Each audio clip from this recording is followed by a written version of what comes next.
Apartment కొన్నాక అద్వైతం పూర్తిగా అర్థమైంది. కొన్ని లక్షలు ఇచ్చాం, అపార్ట్మెంట్ ఇచ్చాం, కూర్చున్నాడు కాగితాలు చూశా. 20 అపార్ట్మెంట్లు ఉన్న 500 గజాల స్థలం, అందులో 25 గజాలు నా పేరు రాశారు. నేను వెంటనే బిల్డర్ని అడిగా, ప్రకాష్ గారు నా 25 గజాలు ఏవి అన్న. ఎక్కడ చూపిస్తామండి అన్నాడు. అందులో 20 అపార్ట్మెంట్లు కట్టాక నా 25 గజాలు నాకు ఇవ్వండి, డబ్బు తీసుకున్నారు కదా మీరు అన్నాను. ఎలా చూపిస్తామండి అంటే, ఇప్పుడు ఇంత 25 గజాలు ఉన్నట్టా లేనట్టా, కాగితాల మీద ఉన్నట్టు వాస్తవంగా లేనట్టు. మరి శంకరాచార్య చెప్పింది కూడా అదే కదా, ప్రపంచం పారమార్థికంగా లేదు రాబ్బా, వ్యవహారికంగా ఉంది అన్నారు.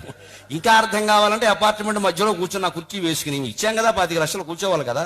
కూర్చున్నాక చూసా ఈ అపార్ట్మెంట్ నాదేనా. కాపాడు గరికపాటి నరసింహారావు సన్న సూర్యనారాయణ రిజిస్ట్రేషన్ జరిగింది కదా, డబ్బులు ఇచ్చాం కదా.